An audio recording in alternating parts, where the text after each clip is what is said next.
오늘 로마서 말씀인데요. 우리 7장 7절 1장 7절 한 절만 좀 읽겠습니다. 로마서 1장 7절 말씀 한 절만 같이 읽겠습니다. 로마에서 하나님의 사랑하심을 받고 성도로 부르심을 받은 모든 자에게 하나님 우리 아버지와 주 예수 그리스도로부터 은혜와 평강이 있기를 원하노라. 아멘. 우리가 이 로마서를 시작을 하면서 그 서론적인 말씀으로 어떻게 보면 사도행전을 증명해내는 그런 말씀이다 라고 말씀을 드렸습니다. 우리가 익히 아는 것처럼 사도행전, 우리는 성령의 행전이다 라고 이야기를 합니다만, 그러다 보니까 자꾸 우리는 성령께 너무 의존해 있고 우리의 어떤 마땅히 감당해야 될 부분들을 감당하지 않고 그저 성령이 우리를 막 이끌어가면 우리가 땅끝까지 갈 거라는 맞는 것 같으면서도 뭔가 성경이 말하는 것과 약간 좀 다른 그런 신앙을 이제 경주를 하다 보니까 여러 가지 좀 아쉬운 부분들이 이제 많이 나타난다는 겁니다. 우리가 한 가지 분명하게 이해를 해야 되는 것은 이 성령의 역사는 반드시 예수 그리스도를 향한 그런 믿음의 토대 위에서 역사하는 거지, 엄한 사람 막 이리저리 끌고 다니면서 땅끝까지 보내고 또 위험에 보내고 그러지 않는다는 이야기입니다. 그래서 우리가 사도행전을 다르게 표현한다면 성령의 행전이라고, 사도들의 행전이라고 하기보다 오히려 믿음의 행전이라고 하는 것이 더 합당하다, 그렇게 우리가 볼 수 있습니다. 그래서 누가는 이 데오빌로라고 하는 불특정 그런 인물에게 서신을 써 보내면서 너가 알고 있는 것을 좀 더 확실하게 해주고 싶어서 서신을 써 보내는데, 어떤 내용을 써 보내는가 하면은 이미 우리로 하여금 믿어지게 했던 사건들, 이렇게 표현합니다. 누가복음에서. 그러니까 우리가 이 사건들, 누가복음과 사도행전에 기록된 일련의 그런 사건들이 우리에게 믿음을 주었다. 그래서 우리를 이미 믿어지게 했던 그 사건들을 근원부터 자세히 미루어 살펴서 데오빌로 당신의 믿음을 확고히 세워주기 위한 글을 내가 보낸다 라는 것이 서문이었습니다. 그래서 이 누가복음과 사도행전을 읽으면 이게 믿어지게 된다는 것이 이 누가의 그런 포커스요, 초점이었어요. 그러면서 우리가 믿음의 그 두 기둥이 있는데, 하나는 누가복음이요, 하나는 사도행전, 이렇게 했죠. 그래서 우리의 믿음은 반드시 예수 그리스도를 또 알아야 되고, 그 예수를 우리 심령에 인쳐주시는 그런 성령의 역사가 있어야 된다. 예수 그리스도를 그냥 아는 것만으로는 믿음이 온전하지 않고 그 예수가 우리 안에 생명으로 살아있도록 성령께서 역사하셔야 된다 라는 것을 믿음의 두 기둥으로 제 말씀을 드렸습니다. 그러다 보니까 이 사도행전이 결국은 믿음의 행전이 되는 거죠. 그러면 오순절 임했던 그 성령의 역사, 그것은 무엇인가 하면 우리 어떤 믿음의 주체예요. 그래서 우리가 어떤 예수 그리스도에 대한 믿음을 가질 때 그 믿음이 역사하는 거죠. 그래서 성경에 보면 믿음의 역사, 사랑의 수고, 소망의 인내, 이렇게 말합니다. 그러니까 성령이 하시는 일은 우리를 막 끌고 가는 게 아니라 우리의 어떤 믿음을 불러일으키셔요. 어떤 믿음이요? 우리에게 예수 그리스도를 우리 안에 증언하시고, 아멘. 그리고 인쳐주시고, 그래서 예수에 대한 믿음이 확고해져서 그 믿음이 결국 우리를 로마까지 밀어붙이는 거예요. 그건 우리 믿음입니다. 이런 오해가 풀어져야 오늘날 우리 신앙과 또 교회 기독교가 생동감이고 다이나믹한 그런 이 신앙이 되는데 자꾸 우리는 성령님께 또 하나님께 모든 것을 그냥 맡겨버려요. 하나님 가라 하시면 갑니다. 그런데 특정한 때를 제외하고는 가라 안 하세요. 네가 가라.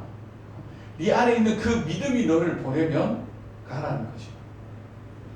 자, 그렇기 때문에 이 로마서가 사도행전을 뒷받침해주는, 결국 이 사도들을 죽음의 구렁텅이로 몰아넣고 또 그 핍박과 환난 가운데서도 굴하지 않고 로마까지 가서 복음을 전하게 되는 그 믿음의 힌지는 그냥 그들에게서 나온 것이 아니라 이 복음이라고 하는 이 로마서의 철저한 복음의 어떤 진리에서 나온 믿음이었다라고 증언을 하는 거죠. 그래서 로마서 1장을 우리가 시작을 하면서 무슨 말씀을 바울이 하고 있는가 하면 5절 말씀 같이 한번 읽어보겠습니다. 시작. 그로 말미암아 우리가 은혜와 사도의 직분을 받아 그의 이름을 위하여 모든 이방인 중에서 믿어 순종하게 하나니. 아멘. 믿어 순종하게 하는 것. 그러니까 믿음이라고 하는 것은 반드시 순종으로 이렇게 일어난다는 거죠. 사도행전이 그런 거였습니다. 오순절 성령이 임해서 이제는 우리 안에 내주하시는 그 성령의 역사를 통해서 그리스도에 대한 정말 확고한, 그 이전까지는 그냥 옆에 계신 예수, 그렇죠? 그런데 오순절 이후에는 우리 안에 계시는 그 예수 그리스도에 대한 믿음이 확고해지니까 믿어 순종케 하는 역사가 일어난 거지요. 그래서 믿음을 계속적으로 이제 강조를 하고 있습니다. 또 하나 우리가 눈여겨볼 말씀은 8절인데요. 8절 보겠습니다. 먼저 내가 예수 그리스도로 말미암아 너희 모든 사랑에 관하여 내 하나님께 감사함은 너희 믿음이 온 세상에 전파되미로다. 아멘. 믿음이 온 세상에 전파되었습니다. 누구의 믿음이요? 로마 성도들의 믿음이 온 세상에 전파되었습니다. 그런데 바울은 하나님께 감사한다 그렇게 되어 있습니다. 왜 이런 그런 문맥들이 나타나는가 하면 이 믿음이 온 세상에 전파됐다는 것은 그들의 어떤 믿음에 초점이 있는 게 아니고 그들의 믿음이 전파됨으로 인해서 또 다른 이방인들이 믿어 순종케 되는 역사가 일어나기 때문에 바울은 그런 어떤 사실을 두고 하나님께 감사한다. 관점이 완전히 다른 거예요, 우리하고. 바울이 지금 감사하는 것은 로마 교회 성도들의 믿음이 온 세상에 막 전파되는 거. 그래서 하나님, 이 로마 교회 성도들의 믿음이 온 세상에 전파되는 게 얼마나 기쁘세요, 좋으세요, 이런 그런 관점이 아니라 이들의 그런 믿음이 전파됨으로 인해서 하나님, 또 다른 이방인들이 믿어 순종케 되는군요. 감사합니다. 그 감사한 거예요. 아직까지도 예수를 모르고 그 흑암의 소나기에 잡혀있는 그들에게 이 로마교회 성도들의 믿음이 전파돼서 그들이 이제 예수를 믿고 하나님께 돌아오는, 믿어 순종케 되는 이 일을 이루시는 하나님을 그는 보고 있기 때문에 하나님께 감사합니다. 그러니까 바울은 참 이 어떤 관점 자체가 우리하고는 완전히 달라요. 우리도 그렇잖아요. 우리는 다 그런 건 아니겠지만, 아이고, A라는 사람의 믿음이 참 좋아. 그리고 감사하죠. 어떤 사람은 또 감사도 안 하고 배 아픈 경우도 있지만, 보통 그래요. 야, 저 사람 참 믿음 좋다. 그의 믿음으로 인해서 다른 사람이 믿어 순종케 되는, 여기까지 못 가는 거예요, 우리는. 그래서 믿음 좋은 것만 우리는 자랑하고 감사할 뿐, 그 믿음이 이렇게 전파되어서 또 다른 사람들이 믿어 순종케 되는 이런 일까지 사실은 우리가 좀 볼 수 있어야 된다는 거죠. 자, 그래서 믿음이라는 측면에서 오늘 좀 우리가 전체적인 1장의 말씀을 좀 보겠습니다. 이 믿음이라는 것은 반드시 교리에서 나와야 돼요. 복음에서. 우리가 말하는 교리, 복음, 또 신학, 그냥 같은 말로 우리가 보면 되겠습니다.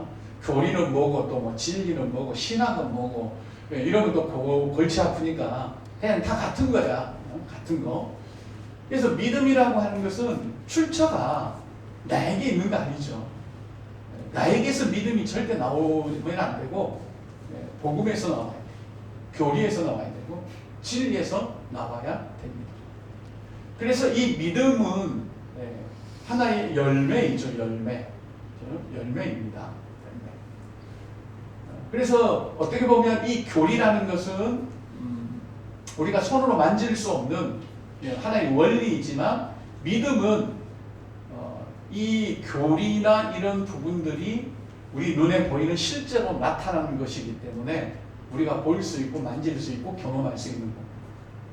그래서 야고보는 뭐라 그러죠? 네 믿음 보여봐라 그러는 거예요. 아유, 우리에게 믿음을 어떻게 보입니까 도대체?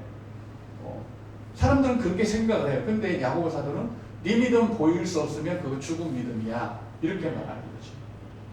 그래서 믿음은 반드시 교리에서 나오되 그 믿음이라고 하는 것은 내가 주님을 꽉꽉 믿습니다. 이런 차원이 아니라 교리가 실제 내 삶에 적용된 상태를 우리는 어떤 믿음이라고 해요. 우리가 믿는 그 예수가 내 삶 속에서 친히 경험되는 바로 그것을 우리는 믿음이라고 하는 겁니다. 그 믿음을 야고보는 보여달라는 거예요. 그 못 보여주면 그 믿음은 죽은 믿음이라는 거죠. 그냥 원리만 있고 어떤 생명력은 없는 믿음. 자, 여러분 이렇게 예를 한번 들어보겠습니다. 콩 심은 데 콩 나고 팥 심은 데 팥 나죠. 이건 누구도 부인할 수 없는 진리입니다.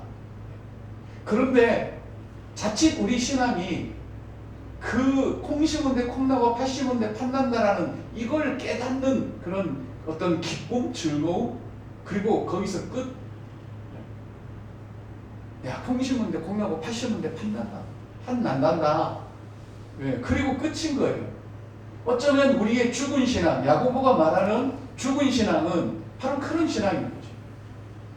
그러면 그게 믿음이 되려면 어떻게 되죠? 직접 심어 보고 체험을 해보고 그리고 콩 심은데 콩이 나는 것을 눈으로 보고 콩 난 것을 내가 밥을 해서 먹어보는 사실 이게 이제 믿음인 거죠.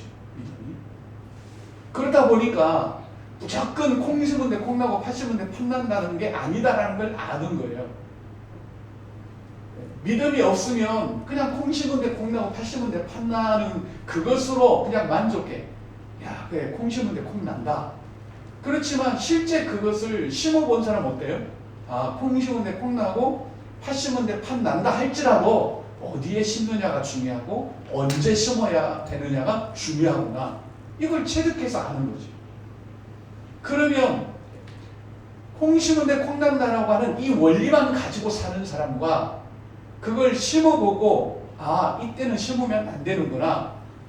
그리고 이 돌 위에 그런데 심으면 안 되는구나. 모래에 심어도 안 되는구나. 또 너무 깊이 심어도 안 되는구나. 알 수 있을 거 아닙니까? 여러분 저도 이 농사의 원리를 알고 있었습니다. 열무 땅에 심으면 난다. 나요 그거다. 그런데 제가 직접 심어봤어요. 그런데 처음에는 잘 났는데 나중에는 안 났어요. 몇 개 나요. 왜 그랬습니까? 너무 깊이 심은 거예요. 그러면서 이제 그걸 체득하는 거죠. 심는다고 다 되는 게 아니라 너무 깊이 심으니까 안 되는구나. 그냥 땅에 뿌리고 살살살살 덮어놔야 되는구나. 이런 걸 우리가 체득해 가는 거죠. 우리 믿음이 이런 부분이 이 영역이 없으니까 그냥 콩 심은데 콩 난다는 이것만 가지고 신앙생활 하려고 하니까 알기는 잘 아는데 그렇죠? 보여줄 믿음이 없는 겁니다. 보여줄 믿음이 없어요. 그래서 그걸 무슨 믿음이라고? 죽은 믿음이라고 하는 거죠. 성경에 있는 이 말씀들, 이 교리들, 이 진리들이 직접 내가 심어보고, 그래서 이렇게 심으면 안 되는구나. 또 지금 심으면 안 되는구나. 이런 걸 우리가 다 체득을 해가는 거죠. 그래야 그 사람의 믿음이 어떤 사람, 어떤 곳, 어떤 환경에도 녹아 들어갈 수 있는 그런 믿음이 되는 거 아니겠어요? 그래야 공동체가 될 수가 있습니다. 그런데 그 부분이 없는 거예요. 그냥 성경만 달달달달달 읽고 그냥 암송하고 그러면 끝나는 거예요. 이 말씀이 우리 삶 속에 심겨지고 녹아 들어가고, 그래서 이럴 때는 내가 입을 닫고 있어야 되는구나. 또 이럴 때는 내가 남몰래 그냥 기도해 줘야 되는구나. 심어본 사람은 그걸 다 아는 거예요. 지금 씨앗을 심을 때구나. 지금 심으면 안 되는구나. 지금은 너무 내가 깊이 들어가면 안 되겠구나. 지금은 내가 조금 한 발 빠져야 되겠다. 이런 삶의 그런 체험들이 다 나오는 게, 그게 믿음으로 사는 거 아니겠어요? 믿음으로. 나 십자가 꽉꽉 믿습니다. 그 믿음으로 사는 게 아니고요. 내 삶에서 좀 체득되고 체험되고, 그래서 어떤 믿음이 우리를 컨트롤할 수 있는, 콩 심은데 콩 난다는 이거 하나만 가지고 막 무식하게 가는 게 아니라 심어보니까 아니더라. 심어보니까 아니더라. 그런 걸 우리가 분명하게 깨달을 수 있는, 그렇게 살아가는 게 믿음으로 살아가는 거지, 콩 심은데 콩 난다는 이거 믿고 살아가는 것을 믿음으로 산다고 착각하는 그런 그리스도인들이 많다라는 이야기죠. 계속해서 이 바울의 관점을 한번 보십시오. 믿음이 온 세상에 전파된 거죠. 어떻게 전파됐겠어요? 콩 심은데 콩 납니다. 이거 전파한 거예요? 아니죠. 그 원리에 의해서 사라진. 그래서 그들이 비록 로마에 있지만 로마 사람들과 뭔가 좀 다른, 차원이 다른 그런 그들의 믿음이 전파된 것 아니겠습니까? 그들의 믿음을 보고 또 다른 이방인들이 믿어 순종케 되는 일들이 일어나니까 바울이 하나님께 감사한 겁니다. 그러면서 바울은 항상 어떤 서신을 쓰든지 그의 인사는 은혜와 평강이었습니다. 이 부분도 우리가 이 진리와 믿음하고 같은 패턴으로 바울은 늘 설명을 해요. 우리가 진리만 가지고 살면 공허한 믿음이고 죽은 믿음이듯이, 우리가 이 은혜만 강조하면 동일한 그런 원론적인 그런 그리스도인이 되고 말아요. 여러분, 은혜라는 것도 어떻게 보면 하나의 그런 원리죠. 은혜가 여러분 뭡니까? 내가 수고한 것도 없이 그냥 얻는 게 은혜라고 우리는 말을 하죠. 그렇죠? 근데 우리가 뭘 얻느냐가 중요한 거 아니겠어요? 내가 수고 안 해도 얻을 수 있는 것들, 배추, 무, 이런 거라면 본질적 은혜는 아닌 거죠. 나는 손도 까딱 안 했는데 피자 한 판이 들어왔다. 물론 이것도 은혜지요. 그렇지만 성경이 말하는 은혜는 뭐죠? 이 땅 영역에 속하지 않은 하늘에 속한 신령한 복. 그게 은혜 아니에요? 하늘에 속한 신령한 복. 이건 우리가 아무리 노력해도 얻을 수 없는 거예요. 못 얻는 거죠. 피자는 그냥 내가 알바해서 돈 좀 벌으면 먹을 수 있는 거고, 그렇잖아요? 그렇지만 하늘에 속한 신령한 복은 은혜 아니면 우리에게 올 수가 없는 것들입니다. 그래서 그걸 은혜라고 해요. 그런데 그 은혜는 하늘의 신령한 복들이고, 그렇죠? 그 은혜가 우리 삶에 들어와서 우리의 삶을 뒤집어 놓을 때, 좀 표현이 그렇지만 그 은혜가 우리 삶을 통치할 때, 그때 현상이 일어나는데 그것을 평강이라고 해요. 평강. 우리 땅의 것을 은혜로 받으면 우리에게 평강이 그렇게 많이 없어요. 근데 하늘의 것을 받으면 희한하게 우리가 평강을 누리게 됩니다. 이게 참 묘한 거예요. 세상의 것은 쌓아놓고도 막 불안해갖고 그렇잖아요. 집에 현금다발 막 엄청 넣어놓고도 안에 평강이 없어서 불안해서 신경쇠약에 걸리고 그렇지 않습니까? 그런데 하늘에 신령한 게 임하면 뭐 우리 가진 것도 뭐 차이 나는 것도 없고 어제와 오늘의 삶은 똑같은데 마음은 평강이 임하는 거죠. 여러분 왜 그렇겠습니까? 단적으로 말하면 하늘에 속한 신령한 복을 단 한 단어로 요약하면 화평이에요. 화평. 하나님과의 화평. 그게 하늘에 속한 신령한 복입니다. 뭐 하늘에 속했다 그래서 뭐 하늘에 속한 뭐 돼지고기가 있고 소고기가 있고 하늘에 속한 뭐 금은 보화가 있겠습니까? 그 하늘에 속한 유일한 한 가지는 하늘과 땅이 화목하는 거 아니겠어요? 하나님과 인간의 화평을 누리는 거죠. 도저히 있을 수 없는 일이죠, 그건. 있을 수 없는 일이에요. 그런데 하나님과 우리가 화평을 누립니다. 우리가 예수 그리스도로 말미암아 하나님과 화평을 누리자. 정말 이게 하늘에 속한 신령한 복입니다.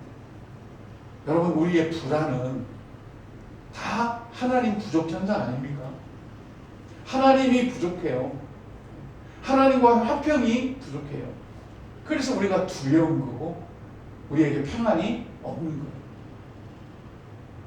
이 땅을 이 세상을 정복해도 아마 평강은 없을 거예요. 그렇지만 하나님과 화평하면 샬롬이 이루어져요. 그 외에는 하나님과 화평 외에는 전부 다 엔샬롬이에요. 엔샬롬. 그래서 이 평강이라고 하는 것은 은혜를 하늘에 속한 그 은혜를 신령한 복을 받았을 때 실제 믿음처럼 열매로 나타나는 게 평강입니다. 그런데 어떻습니까?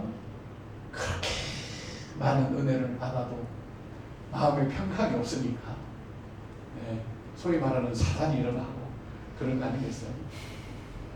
마음에 평강이 없으니까 마음에 평강이 있으면 내게 강같은 평화 흘러나오죠. 이게 내게 강같은 평화가 흘러나오는데 어찌 그 입에서 아픈 말이 나오겠으며 또 험한 말이 나오겠어요. 결국 우리는 은혜는 받는데 그 은혜가 우리의 삶에 그러니까 콩 심은데 콩 난다는 걸 알고 있지만 실제로 심어보지 않는 그런 어떤 진리에 대한 믿음과 같이 은혜는 받는다고 하는데 그 은혜가 실제로 우리의 삶에 이렇게 열매로 나타나지 않기 때문에 여러분 한국교회만큼 은혜 많이 받는 데가 어디 있습니까? 우리는 그냥 예배하러 가자가 아니죠. 우리는 은혜 받으러 가자. 다 그렇잖아요. 정말 예배 끝났을 때도 어떻습니까? 하나님 만났나요? 이게 아니죠. 은혜 많이 받았어요? 이게 인사예요. 이게 그렇게 은혜를 사모하고 은혜를 많이 받는데도 내게 강같은 평화가 흘러나오지 않는다면 여전히 우리는 콩 심은데 콩 난다는 거 그거 믿고 사는 거예요. 그래 콩 심은데 콩 나. 예수 믿으면 구원받아. 콩 심은데 콩 나는 거야. 이것만 꽉꽉 믿고 있어요. 그러니 10년이 가도 20년이 가도 30년이 가도 이 믿음이라고 하는 이 콩이 안 나는 거예요. 안 나. 그런데 그걸 심어본 사람은 알죠. 야, 여기 심으면 안 되겠다. 지금 심으면 또 안 되겠네. 너무 깊이 심어도 안 되는구나. 이걸 다 알아요. 여러분 그게 믿음으로 사는 거예요. 그래서 사도행전이 믿음의 행전이에요. 이 사도행전 보면 사도들이 콩 심은데 콩 난다고 하는 예수가 그리스도라고 하는 이것만 주장창 믿고 그냥 퍼질러주고 앉아있던 게 아니잖아요. 그 믿음이 그들의 삶을 파고 들어갔잖아요. 그래서 그들은 사마리아로 또 예루살렘에서부터 온 유대와 사마리아로 땅끝으로 그 믿음이 그들을 밀고 갔던 거예요. 이게 믿음이죠. 그래서 우리 믿음을 다시 한번 좀 잘 점검해보고 오늘 은혜와 믿음에 대해서 우리가 좀 생각해볼 필요가 있지 않겠나 싶어요. 내 믿음이 그냥 어떤 교리를 믿는 믿음인가, 진리를 믿는 믿음인가, 그리고 성경을 믿는 믿음인가, 그걸 우리는 믿음이라고 하고 있나, 아니면 이 복음과 진리와 신학이 내 삶에 심겨져서 그 믿음이 나를 때로는 통제하고, 그러면 안 되겠네, 이렇게 해야 되겠구나, 그 믿음이 우리를 또 판가름하고 그 믿음이 우리를 또 밀어붙이고, 그래서 믿음의 역사가 일어나는 그런 믿음이라야 우리가 살아있는 믿음이라고 할 수 있습니다. 야고보 사도는 그 믿음을 보여달라는 거죠. 야고보가 뭐 땡깡쟁이 아니잖아요. 보여지도 않는 것을 막 보여달라고 그런 게 아니지 않습니까? 이미 그들은 이 믿음과 이 모든 것들을 아주 명확하게 깨닫고 있었기 때문에 네 믿음 보여봐. 보여줄 거 없으면 그건 죽은 믿음이다 라고 말씀하고 있는 겁니다. 이건 우리를 책망하는 게 아니죠. 이런 믿음이라면 우리가 엄청난 그런 평안을 누리며 살아갈 수 있다라는 것을 말씀하고 있는 거지. 야, 너희 믿음 뭐야, 이런 책망, 성경은 우리를 잘 책망하지 않아요.